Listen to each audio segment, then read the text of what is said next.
아멘. 자, 오늘 요한일서 3장 13절부터 이어지는 24절까지의 말씀은 사랑에 관한 메시지라고 볼 수 있습니다. 그래서 제가 이 말씀을 이렇게 요약하면서 제목을 사랑은 아무나 하나 뭐 이렇게 제목을 정했어요. 유행가 가사처럼 정했는데 그만큼 사랑이라는 가치가 우리한테 굉장히 소중하고 의미 있고 중요한 가치죠. 사람이 경험할 수 있는 가장 숭고하고 가장 아름다운 어떤 감정, 또 행위, 그것이 우리가 사랑이라고 말할 수 있습니다. 그런데 생각보다 이 사랑을 한다는 것 자체가 어려워요. 쉽지 않습니다. 그것이 얼마나 어려운지 이제 우리가 그냥 사랑해 이렇게 얘기하고 한두 번씩 사랑이라는 것을 남들에게 보여줄 때는 그다지 어렵다고 생각하지 않아요. 그런데 여러분, 가까이 있는 사람하고 매번 부딪히면서 끊임없이 그 사람을 계속 사랑한다는 게 굉장히 어렵다는 걸 결혼해 보면 압니다. 생각보다요 힘들어해요. 왜냐하면 막상 이제 사랑이라는 게 끊임없이 이렇게 주고, 그리고 헌신하고, 덮고, 그리고 나누고, 이게 어떻게 보면 나를 계속 희생시키는 행위거든요. 그러니까 계속 그렇게 끊임없이 인간이 할 수 있느냐? 사실은 쉽지가 않습니다. 거의 불가능하다고 해도 과언이 아니에요. 그래서 우리가 착각하고 있는 게 뭐냐면 많은 사람들이 참 사랑이 많고 나는 사랑을 잘해 라는 것을 멀리 있는 사람들한테 하는 것을 난 사랑이 많고 사랑이 잘해, 오늘 처음 만난 사람한테 친절이 되나, 물론 귀하죠. 그거를 사랑을 잘한다고 생각하기 쉬워요. 오늘 처음 만난 사람한테 잘해주는 거, 잠깐 만나고 말 사람한테 잘해주는 거, 이거 어렵지 않아요. 알고 보면 사랑이라는 게 실제로 그렇게 쉽지 않다라는 건 우리가 부대끼면서 알게 되는 거예요. 부대끼면서 거기에서 우리의 한계를 느끼면서 진짜 하나님의 사랑인가가, 사랑이 뭔가를 제대로 느껴야 되는 거죠. 그래서 사랑은 힘든 겁니다. 그렇게 만만한 게 아니에요. 본문에서 요한 사도가 우리에게 주는 그래서의 첫 번째 메시지가 뭐냐면, 사람이 사랑의 본질의 근본이 아니라는 거예요. 무슨 얘기냐면, 우리가 누군가를 사랑한다고 할 때 그 사랑이 사람으로부터 나온 사랑은 제대로 된 사랑이 아니라는 거예요. 많은 경우에 그런 경우를 봐요. 제가 이제 청년 목회를 오래 했기 때문에 청년들이 이제 누군가를 만나서 연애하고, 목사님 저 이 사람하고 사귈 거예요, 이 친구하고 사귈 거예요, 또 심지어 심각하게 결혼도 생각하고 있어요. 막 그렇게 잘 나가다가 어느 시점에서 확 깨져요. 그러면 이제 그 교회에 미치는 타격, 이게 큽니다. 왜냐하면 어떤 때는 또 상처받았다고 교회 안 나온다 그러고, 걔가 안 나온다 그러면 걔 옆에 주렁주렁 달려있는 애들 있잖아요. 예? 얘네들도 다 문제가 생기고, 사랑한다는 것도 어려운 문제거든요. 왜냐하면 뭐 예를 들자면 사람 사는 데는 다 비슷해요. 인기 있는 한 사람이 인기를 거의 독차지해. 근데 얘가 갈 곳을 정해버리면 나머지 애들이 교회를 떠나요. 청년들이 그렇습니다. 자, 그런데요, 제가 이제 보면서 관리를 해주죠. 관리를 해주는데 보면 어떤 친구들 같은 경우는 내가 봤을 땐 사랑이 아니에요. 그러니까 사랑이 아니라는 얘기는 뭐냐면, 사랑의 초점은 누구한테 가 있어야 됩니까? 내가 너를 사랑해 라고 할 때 사랑의 초점은 누구한테 가 있어야 돼요? 나예요, 너예요? 진짜죠? 그런데 대부분 내가 사랑한다고 하면서 초점을 누구한테 가져가느냐? 나한테 가져가요. 그러니까 내가 하는 사랑인 거예요. 그러니까 상대방이 내 기대에 못 미치면, 내가 원하는 모습에 못 미치면 내가 힘들어. 그러면서 나는 사랑하기를 포기하더라고요. 그거는 사랑했던 게 아니에요. 진짜 사랑이 아닌 거지. 핵심이 어디에 있는 거예요? 나한테 있는 거예요. 내 감정 때문에 그 사람을 잠깐 뭐라 그래야 되나? 좋아한 거죠. 내 엄밀하게 따지면 내 욕구, 사랑하고 싶은 욕구, 사랑받고 싶은 욕구에 충실한 거라고 할 수 있어요. 성경에서 말하는 사랑하고는 거리가 있습니다. 그런 사랑은요 오래 못 가요. 그래서 소유하고 사랑은 구별을 하라고 얘기하는 거예요. 소유하고 사랑. 우리가 신앙적인 측면에서도 이런 게 금방 나타나는데, 하나님 사랑해요라고 말해야 합니다. 우리 얼마나 많이 얘기합니까? 그런데 여러분, 하나님을 진짜 사랑합니까? 예수님을 진짜 사랑합니까? 그러면 예수님 사랑한다는 내 마음, 내 감정에다 초점을 두지 말고 우리 그리스도 예수에게, 하나님께 포커스를 두세요. 많은 성도들이 얘기를 하길, 내가 마음 바뀌면 하나님 사랑하는 마음도 식어요. 그러면 그거는 엄밀하게 얘기해서 하나님이 가르쳐 주신 사랑이 아닌 거예요. 왜냐하면 나의 사랑하고자 하는 욕구인 거죠. 엄밀하게 욕구에 가깝습니다. 인간은 사랑받고 사랑하고 싶은 욕구가 있거든. 그러니까 그 욕구에 의한 사랑은 영원할 수도 없고요, 일시적일 수밖에 없고요, 이기적일 수밖에 없는 거예요. 그리고 엄밀하게 따지면 사랑보다는 소유욕에 가까워요. 그래서 누군가를 사랑한다고 하면서 내가 원하는 너가 되기를 원하는 거예요. 그래서 계속 뭘 해요? 가스라이팅을 하지. 너 이렇게 해야 돼, 너 저렇게 해야 돼. 그러면 그 가스라이팅 당하는 사람이 처음에 좋아하는 감정에는 괜찮지만 어느 시점에선가 야 이거 내가 없어지잖아요. 나라는 사람이 없어지잖아요. 그 순간에 관계가 깨져버리는 거죠. 그래서 사랑인지 사랑이 아닌지를 구별할 줄 알아야 되고, 그러기 그 사랑인지 사랑이 아닌지를 구별하는 그 가장 초점은 뭐냐면 사랑의 기준이 누구인지를 봐야 돼요. 엄밀하게 제가 너 쪽에 초점을 맞춰야 된다라고 얘기했지만 이것도 사실은 맞는 대답은 아니에요. 예를 들자면 사랑한다고 하면서 그럼 그 사람만 행복하게, 그 사람만 좋게, 막 이게 사랑인 줄 알아요. 막 잘못하는데, 막 옳지 않은 판단을 하는데 그 사람이 행동하는 게 그 사람이 좋아하는 욕구대로 살게 방치하고 지원해 주는 걸 사랑으로 알아요. 근데 그것도 엄밀하게 따지면 사랑이 아니에요. 진짜 사랑은요, 그래서 요한일서가 우리에게 알려주고 있는 거죠. 진짜 사랑은 하나님으로부터 와서 하나님이 주시는 것을 통해서 하는 사랑이에요. 하나님으로부터 에너지가 오기 때문에 사랑하는 마음이 그치질 않아요. 두 번째, 사랑을 통해 뭐가 생겨요? 분별력이 생겨요. 어떤 것이 우리를 위한 건지, 당신을 위한 건지, 나를 위한 건지, 우리의 관계를 위한 건지에 대해서 분별력이 생긴다. 이 사랑을 할 줄 알아야 지혜로운 사랑을 하는 거예요. 히랍 사람들은 사랑을 네 가지로 나눴어요. 뭐 사실 조금 더 되기는 하는데 대표적으로 한 네 가지 정도 잡아요. 남자와 여자가 이렇게 막 뜨겁게 사랑하는 거를 에로스라 그래요. 이건 뭐 히랍의 신이 에로스가 따로 있잖아요. 그러니까 이제 연애 감정에 의한 사랑이에요. 그 사랑은 뭐 남자 여자가 어떤 하는 사랑이고, 정열적인 사랑이고, 낭만적인 사랑이고, 뭐 그런 사랑 있는 거죠. 있어요. 그게 에로스라 그래요.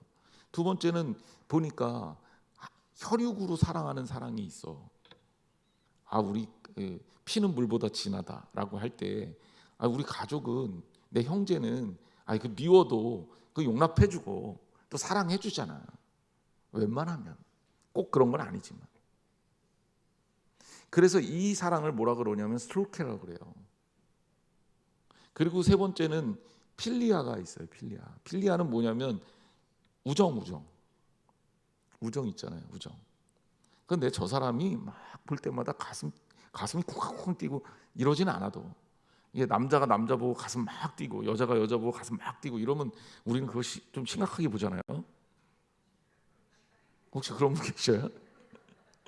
조금 뛰는 건 괜찮아. 너무 많이 뛰면 안 돼. 그게 에로스하고 감정이 구별되잖아요. 근데 나 그 사람 좋아. 진짜 사랑해.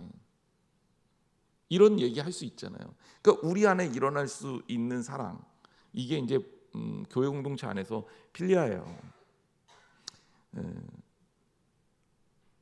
그래서 이 사랑을 진짜 잘 하는 게 중요해요. 성경에 필리아라는 이 단어가 많이 나와요. 사랑이라는 단어를 쓸 때.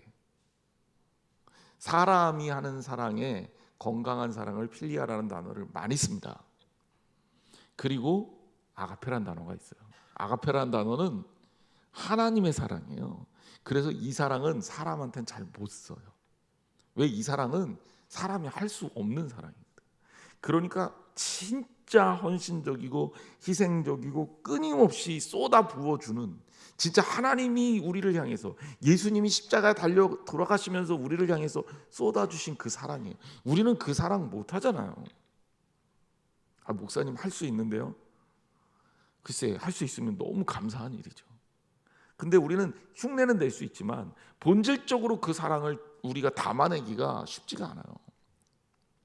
제가 그래서 예수님이 베드로에게 내가 나를 사랑하느냐 이렇게 3번 물으실 때 베드로에게 물으셨던 이 사랑이 아가파스메 이렇게 물으셨다고요. 내가 나를 사랑하느냐 할 때 아가페라는 단어를 쓴 거예요. 그랬더니 베드로가 나 주님 사랑하는데 아가페까지는 아니에요 라고 대답한 게, 그 단어가 뭐냐면 필리아라는 단어를 써서 동사로 필로라는 단어를 쓴 거죠. 필로세 이렇게 대답한 거죠. 주님, 내가 주님을 사랑합니다. 조금 다르죠. 예수님이 요구했던 사랑은 뭐예요? 아가페 사랑인 거예요. 우리의 목표가 되는 사랑이에요. 이루기는 힘들지만 그 사랑을 하기 위해서 노력해야 돼. 더군다나 하나님과의 관계에 있어서는 그렇게 가야 되는 게 맞죠. 근데 우리가 할 수 있는 실제적인 사랑은 뭐예요? 그렇죠. 우리가 그동안 정이 있는데, 쌓아놓은 시간이 있는데, 의리가 있는데, 같이 먹고 자고 얼마나 뜨겁게 이 감정을 교류했는데, 그게 이제 필리아라는 그 우정으로서의 사랑을 얘기하는 거예요. 그러니까 주의 형제, 주의 자매로 고백하면서 우리가 한 가족이고 한 공동체입니다라는 단어를, 사랑이라는 단어로 포장을 할 때 필리아라는 단어를 쓸 수가 있습니다. 이 나쁜 게 아니에요. 이게 뭐 떨어지는 사랑이거나 그런 게 아니에요. 본질 자체가 좀 다른 거예요. 그러니까 이거는 사람이 하는 사랑이다. 그런데 주님이 우리에게 쏟아 부어 주신 사랑은 아가페의 사랑이다. 자, 원수를 사랑하라. 할 수 있습니까? 원수를 진짜 사랑하셔요? 이런 거 말고 아유 그냥 내가 더러워서 참는다, 이거 말고, 이건 사랑 아니잖아요. 그거 누가 사랑이라 그래요? 그건 사랑 아니잖아요. 우린 그거를 사랑, 아니 내가 사랑했어 이렇게 얘기하는데, 그건 엄밀하게 얘기하면 그건 사랑 아니잖아요. 그냥 내가 참는 거지, 넘어가 주는 거지. 그거는 사실 어떻게 보면 나를 지키기 위한 행위지, 다른 사람을, 원수를 내가 받아들이는 거는 아니잖아요. 내가 저 사람하고 계속 관계를 하면 내가 미칠 것 같고 내가 너무 힘드니까 아유 내가 그냥 손해보고 참는다, 이거를 사랑이라고 생각하면 안 되는. 근데 예수님이 우리에게 뭐라 그랬어요? 원수를 사랑하라 그랬잖아요. 내 이웃을 내 몸처럼 사랑하라 그랬잖아요. 이 사랑이 사람이 할 수 있는 사랑이냐? 저는 어렵다고 생각해요. 원수라고 사랑할 수 있느냐? 이 진짜 인간적으로는 불가능해요.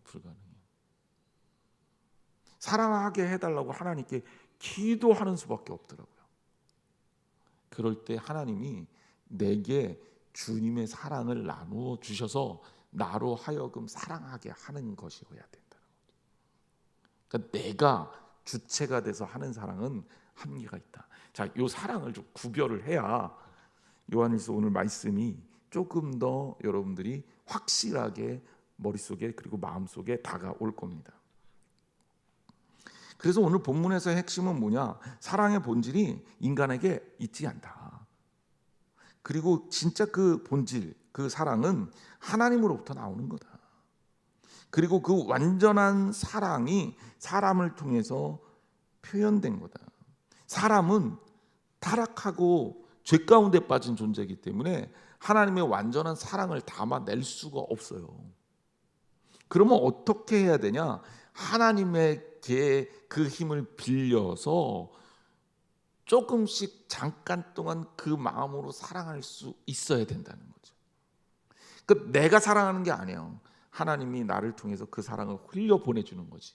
그 내가 사랑을 잘한다고 내가 대단한 사람이 되는 게 아니라 하나님의 사랑의 계획에 쓰임 받는 존재가 되는 겁니다.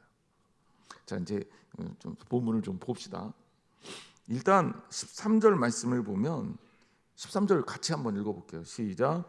형제들아, 세상이 너희를 미워하여도 이상히 여기지 말라. 자, 그러면 우리가 이 말씀을 보니까 세상이 우리를 미워한대요. 이거는 어떻게 보면 우리가 크리스찬으로 살면서 받는 당연한 과정과 같은 거다, 이상한 게 아니다라고 설명을 한다고요. 왜 세상이 우리를 미워하는 게 당연할까요? 물론 요즘에 이제 우리 크리스찬들의 삶을 보면 때로는 크리스찬들을 비난하는 사람들이 우리를 미워하는 그 원인이 우리들에게 있는 경우도 없지 않아 있습니다. 예를 들면 그 크리스찬들이 소위 말해서 사회적인 해악을 끼쳤어. 교회라는 공동체가. 그러면 욕을 먹는 게 어쩌면 상식적인 일이죠. 그럼 여기에 본문에 나오는 세상이 너희를 미워하여도에 그게 해당이 되는 거냐? 여기에 말씀에 나온 미움에는 그렇게 해서 미움받는 거는 해당되는 게 아니에요. 이거 많은 사람들이 착각하는 게 뭐냐면 내가 죄를 졌어요. 이거는 크리스찬하고 상관없는 거야. 내가 잘못했어. 그러면 욕먹는 거예요. 미움받는 거예요. 그럼 내가 이걸 책임져야 돼요.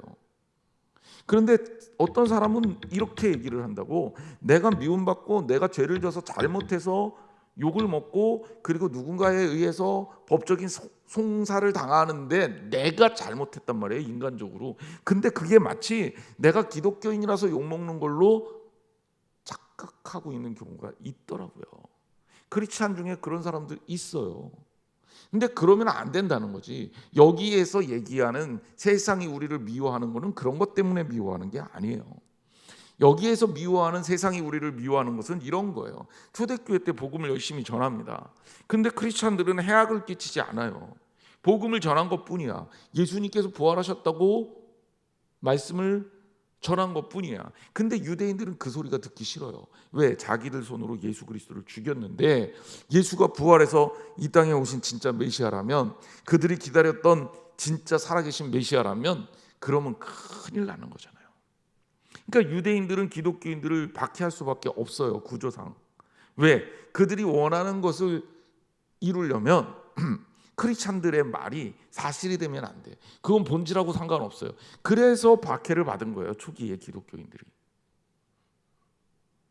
이런 박해는요, 기독교인들이 잘못한 게 아니잖아요. 우리는 오히려 본분에 충실한 거잖아요. 이런 미움 말이에요. 이거는 이상한 게 아니다. 예를 들자면 공산주의 국가들이 기독교를 인정하지 않습니다.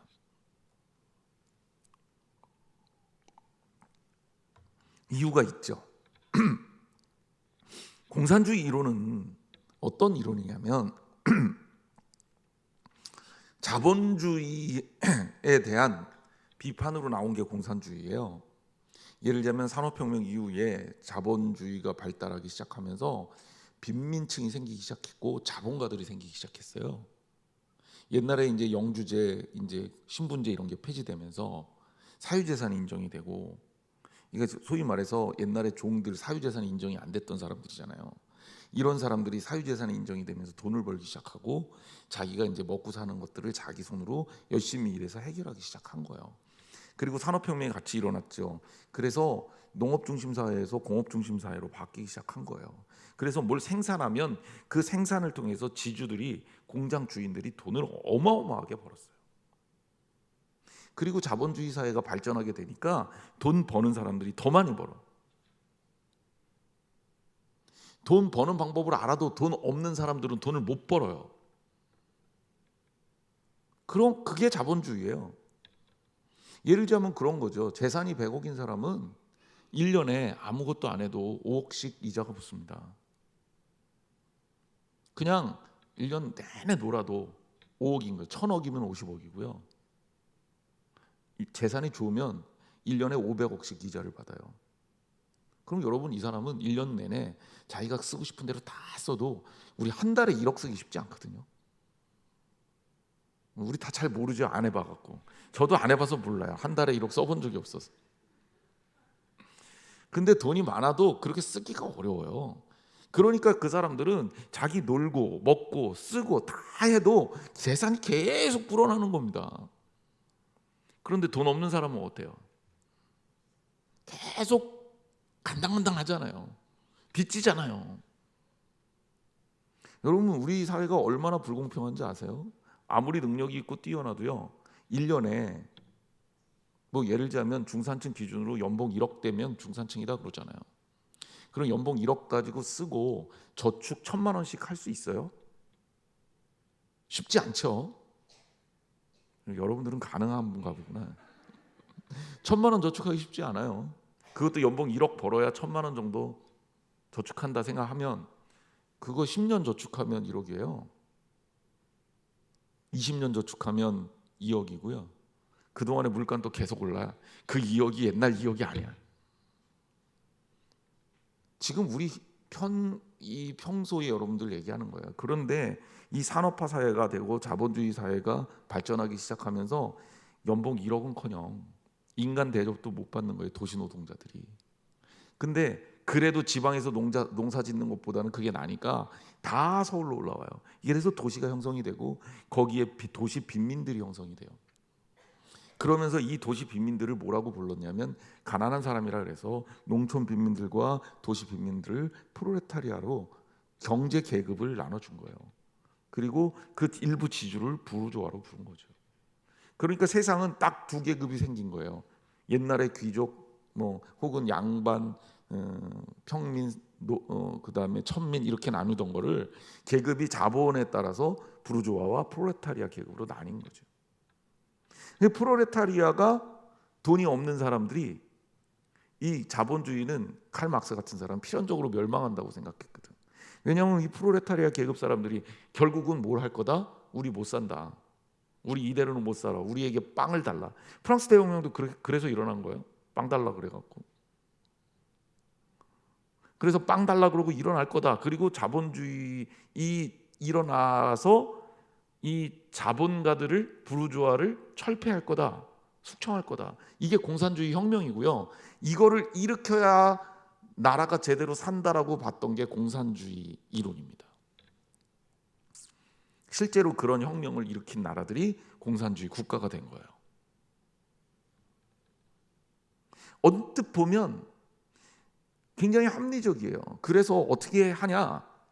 야, 니네들 말이야, 같이 벌어. 같이 생산해. 공상, 함께 생산을 같이 해. 그래서 똑같이 나눠. n분의 1로. 지금 사실은 여러분 계산을 한번 해보세요. 우리나라 1인당 국민소득이 얼마 정도 됩니까?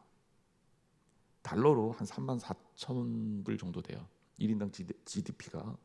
이 GDP라는 개념은 뭐냐면 우리나라 땅에서 생산되는 모든 생산의 총합을 GDP라 그러고요.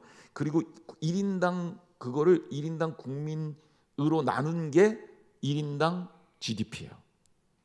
1인당 GDP가 34,000불이라는 얘기는 우리나라 국민들이 1년 동안 생산하는 평균 액수가 얼마냐? 한 4,500만 원 정도 된다는 얘기예요. 그럼 4,500만 원이면 4인 가족 기준으로 하면 4,500 곱하기 4 하면 얼마예요? 계산 잘 안 되죠? 1억 8천 정도 됩니다. 그러면 우리나라 평균 소득액은 4인 가구 기준으로 1억 8천만 원 정도 되는 게 정상인 거예요. 그래야 이게 중산층 정도 되는 거예요. 근데 이제 이게 여기에 이제 또 뭘 생각해야 되냐면 소득 대체율이라는 게 있어요. 그러니까 1억을 우리나라에서 생산을 하면 국민들에게 돌아가는 소득이 얼마냐 이거죠. 그러니까 기업이 갖는 돈 말고 국민들의 임금으로 혹은 국민들의 소득으로 돌아가는 금액. 그러니까 이제 이게 선진국 같은 경우, 유럽 같은 경우는 75% 정도 돼요. 1억을 벌으면 7,500만 원이 국민들에게 돌아간다는 거예요. 소득으로. 미국은 한 70% 돼요. 우리나라는 65% 돼요. 이게 높아야 좋은 사회인 거예요. 국민들이 진짜 부자인 거지. 아무리 소득이 GDP가 높아도요, 소득 대체율이 낮은 나라, 대표적인 나라가 대만이에요. 대만은 국가는 부자예요. 1인당 GDP는 우리나라보다 실제적으로 높아졌어요 지금. 그런데 국민들 소득 대체율은 40%에서 45%예요. 그러니까 임금은 형편없어요. 어떻게 돌아가는지 알겠죠. 그럼 우리나라의 지금 실제적인 문제는 뭐냐면, 가만히 생각해 보면 나누지 못해서 생기는 문제예요. 그냥 똑같이 나누면 여러분들도 다 저나 소득 대체를 고려하면 1년에 한 1억 3천만 원 정도는 벌어야 4인 가족 기준으로. 그게 우리나라 평균이라고요. 다 뺏어서 그렇게 쫙 나눠주면 얼마나 좋아. 제가 너무 무식한가요? 이게 공산주의 이론이에요. 그런데 이 공산주의 이론이, 그래서 공산주의 혁명을 일으키고 싶어 했는데, 혁명이 잘 안 되는 나라가 어떤 나라들이냐? 기독교 인구가 많은 나라들. 이게 혁명이 안 돼요. 왜 그럴까요? 이유는 간단합니다. 우리는 누구를 미워하지 않아요. 하나님이 주신 그 목에 자족할 줄 알고 감사하며 살아요. 오히려 더 열심히 일합니다. 자본주의 사회에서 부를 창출하는 좋은 방법 중에 또 하나가, 남들 8시간 일할 때 12시간 일하면 되는 거고요. 남들이 비효과적으로 일할 때 능력을 키워서 효율성을 키워내면, 그러면 잉여 생산물만큼 자본을 축적할 수 있다는 거예요. 기독교인들은 이 방법을 택한다는 거예요. 그래서 막스는 기독교인들을 싫어했어요. 그래서 기독교인들을 핍박했죠. 공산주의 국가에서 대대적으로 일어난 기독교에 대한 핍박은 이러이러해서 시작된 겁니다. 우리나라에도. 그래서 공산주의자들이 기독교인들을 숙청하는 거죠. 만약에 그런 것 때문에 기독교인들이 미움을 받는다, 만약에 이제 우리가 북한에서 그럴 리는 없겠지만 쳐들어와서 공산화된다 그러면 목사가 숙청 대상 1호입니다. 제가 제일 먼저 잡혀갈 거예요. 그건 그럴 수밖에 없어요. 그 사람들이 우리 싫어하니까. 그래서 기독교인들이 핍박을 받는다 그러면 이거는 문제가 없는 거예요. 이거는 오히려 당연한 거다. 자, 그러면 우리는 어떻게 대처해야 될까? 만약에 여러분들이 누군가에게 비난을 받고 누군가에게 미움을 받는다면 그 미움받는 원인을 제대로 분석해야 돼요. 만약에 내가 잘못해서 미움을 받는 거라면 회개하고 사죄해야 돼요. 만약에 우리가 잘못하지 않았는데 비복음적인 비난이라면 거기에 대해서는 적극적이고 명확하게 대처해야 합니다. 싸우란 얘기는 아니에요. 겁먹거나 주눅들 필요가 없다는 거예요. 왜? 당연한 일이니까. 요한 사도는 그런 거예요. 세상이 너희를 미워하잖아. 그거 미워해도 이상하게 여기지 마. 왜? 예수 그리스도를 전하면 그들은 당연히 우리를 미워할 수밖에 없어. 세상의 가치와 기독교인의 가치, 크리스찬의 가치가 충돌하기 때문에 그래요. 이 충돌에 여러분, 이상한 거, 우리랑 익숙하지 않은 거, 우리랑 다른 거 사람들은 싫어해요.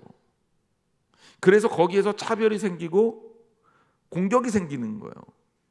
기독교인들에 대해서 미워하는 마음이 드는 거는 세상의 논리에선 당연한 거다. 초대교회 때도 그랬고 오늘날에도 그런 일들이 일어날 수 있다는 거죠. 코로나 때 교회가 괜히 미움을 받은 것도 있습니다. 열심히 노력했는데 말이에요. 여러분, 하지만 두려워할 필요가 없어요. 이런 비본질적인 공격에는 당당하게 대처해야 됩니다. 왜냐하면 복음은 그 자체로 강력한 힘이 있기 때문에 그래요. 오히려 이럴 때 우리의 정체성을 드러내 보여야 돼요. 지혜롭게 예수 그리스도를 증거할 줄 알아야 됩니다. 내가 믿는 예수 그리스도가 이런 거다라는 것을 알려줘야죠. 예수님이 실제로 부활하셨고 부활하신 예수 그리스도는 우리에게 오셔서 우리를 구원하실 것이다 라는 복음적 메시지를 전할 수 있어야 합니다. 그래서 여러분, 위축되거나 두려워할 필요가 없습니다. 오히려 기독교는 박해받고 핍박받을 때 아름답게 꽃이 폈어요. 하나님이 기뻐하시는 믿음의 공동체로 든든하게 서면 되는 거죠. 그래서 형제들아, 세상이 너희를 미워해도 이상히 여기지 말아라 라고 얘기를 한 거예요. 결국 미움의 원인을 분석하고 그것 거에 따라서 우리는 분명하게 자기 정체성을 가져야 한다라는 겁니다. 자, 그 이유가 있습니다. 왜 우리가 이걸 두려워하지 않아야 되느냐? 3장 14절 말씀을 보면 돼요. 같이 읽어보겠습니다.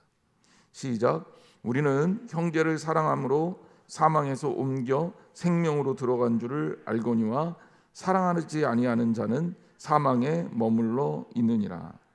아멘.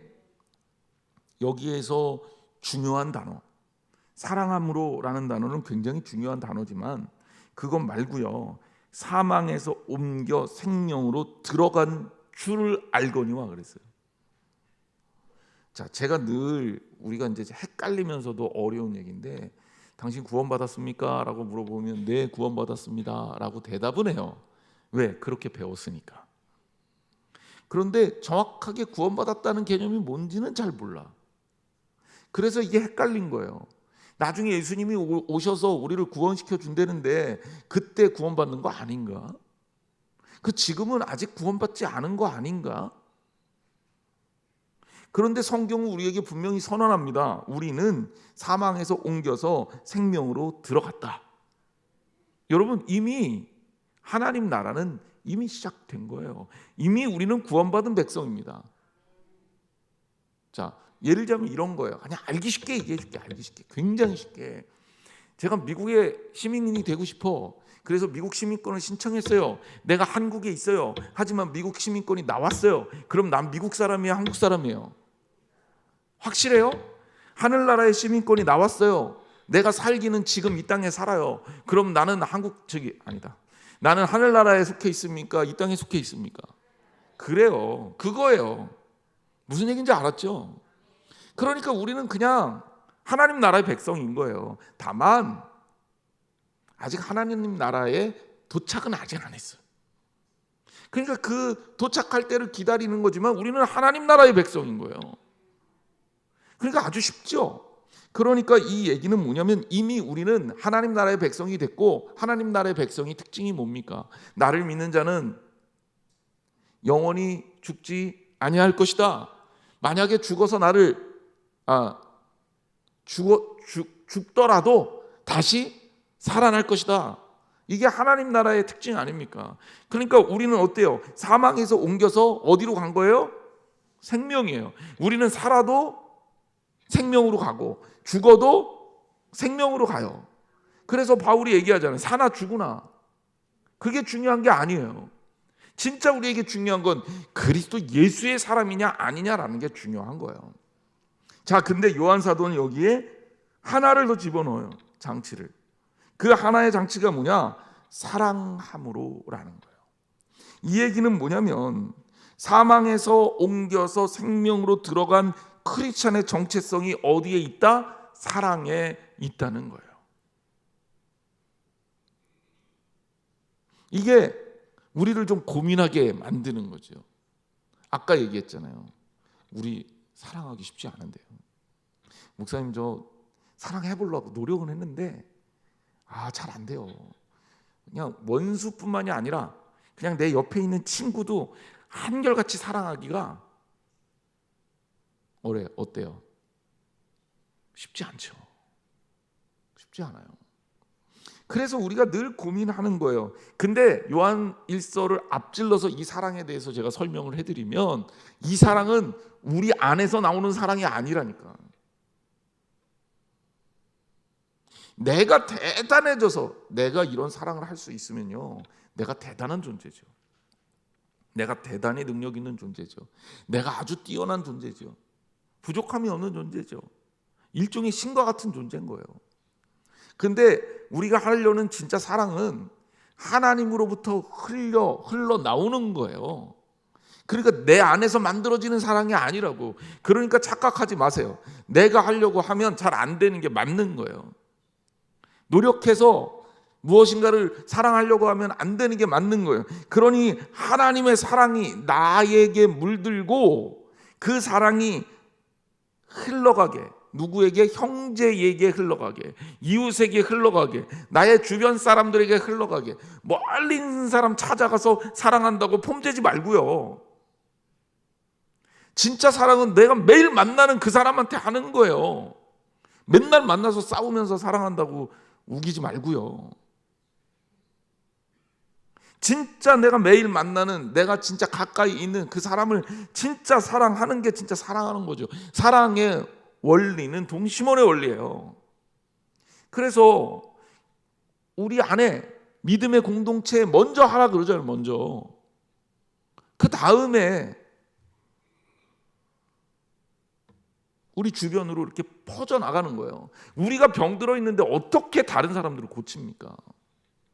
우리끼리 맨날 싸우면서 다른 사람들 사랑한다고 뭐 쌀 주고 돈 주고 뭐 연탄 날라주고 해봐야 그거 소용없는 거예요.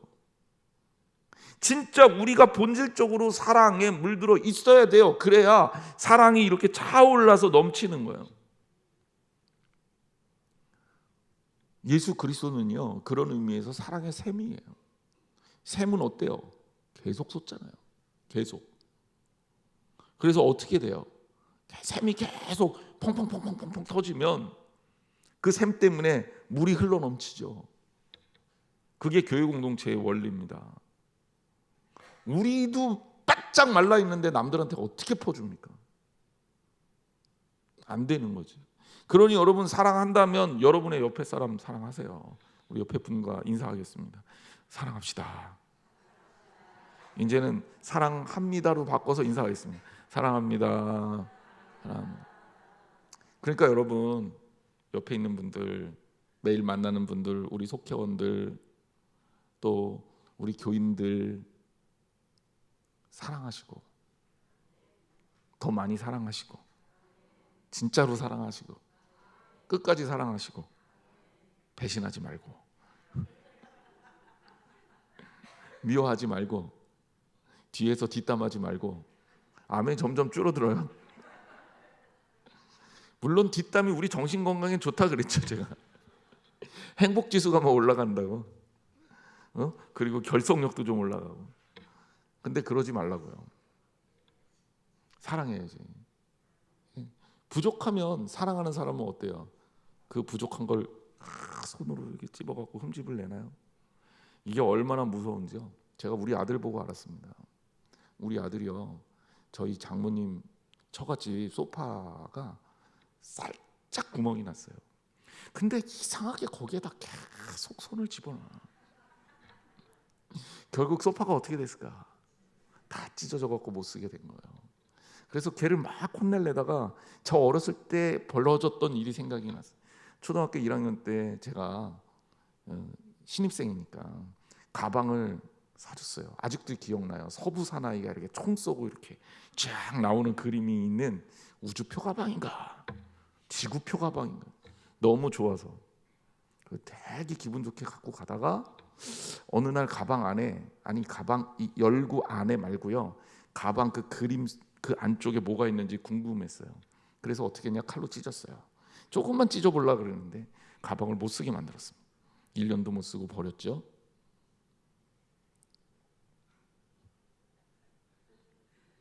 여러분, 요만한 구멍이요, 결국 커지고 커지고 커지는 거예요. 그러니까 우리 안에 사랑하는 마음이 있다면 그 사랑하는 마음으로 상대방의 단점이나 구멍이 있으면 파서 넣고 해집고 찢고 그러지 말고 그렇게 좀 덮어줘요. 그 덮어주면 되잖아요. 테이블을 이렇게 붙여주거나 본드를 좀 붙여주거나 그럼 좀 더 오래 가잖아요. 그게 사랑인 거예요. 부족하다면 내가 조금 더 움직이면 되는 거고, 상대방이 모자르다면 그거 가지고 공격하고 비난하고 지적질하지 말고 내가 좀 커버해 주면 돼요. 안 알아준다고요? 아무리 그래봐야 그 사람이 나 안 알아준다고요? 안 알아줘요. 마땅히 안 알아줘요. 그런데 여러분, 그거 소용없는 일일까요? 제가 늘 그러잖아요. 사람이 안 알아줘도 괜찮아요. 하나님이 알아주거든. 그리고 그거는 하늘나라 가면 진짜 위력적이거든요. 남이 알아주는 걸로 내가 의미 있는 일을 했다 그러면 반의 반을 깎여요. 너 영광 세상에서 다 받았잖아. 그런데 남이 안 알아주는 걸로 하나님께 영광 돌리고 사랑하면 하나님이 천배 만배로 갚아주셔요. 그게 우리 신앙이잖아요. 그러니까 보이지 않게 내가 더 움직여서 그 사람의 부족함을, 그 사람의 연약함을 담당해 주는 거, 이게 사랑인 거지. 그런 거 하나도 못하고 구멍 날 때마다 해 짚어서 찢고 공격하고, 왜 목사님은 맨날 저러는 거야, 마음에 안 든다고 욕하고 뒷담하고 그래 봐야 공동체 깨지고 박살나고 우리 안에 사랑은 없고 냉랭하고, 그런데 외부의 사랑을 어떻게 합니까? 그러니 여러분, 정말 열심히 주님 사랑하는 사랑 안에서 사랑하시기 바랍니다. 그래서 15절 말씀이 이어지는 거예요. 형제를 미워하는 자마다 살인하는 자니, 살인하는 자마다 영생이 그 속에 거하지 아니하는 것을 너희가 아는 바라. 다시 정리하자면 우리는 하나님 나라의 백성이에요. 근데 하나님 나라의 백성의 정체성은 어디에 있느냐? 사랑함으로.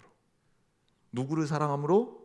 먼데 있는 사람들 사랑함으로, 미국에 있는 모르는 사람 사랑함으로, 저 아프리카에 나도 얼굴도 모르는 걔 사랑함으로가 아니라, 물론 그것도 사랑하면 되지만 제일 먼저 사랑하기 진짜 힘든 우리 내 옆에 있는, 매일 만나서 불편하고 나 속상하게 하고 내 성질 건드리고 진짜 이것저것 하여튼간 하나도 안 맞는 누군가, 하지만 그 사람의 부족함과 연약함을 채워주는 사랑을 할 줄 알아요. 그게 진짜 사랑이라는 거예요. 그런데 그 사랑의 그것이 우리의 뭐예요? 정체성이다. 우리 크리스찬의 정체성이다. 우리 교회의 정체성이다. 한양제일교회의 정체성이다. 형제를 사랑함이 우리가 하나님 나라의 백성임을 증명해주는 표식이 되는 겁니다. 여러분 더욱 뜨겁게 사랑하시기를 주님의 이름으로 축원합니다. 기도할게요.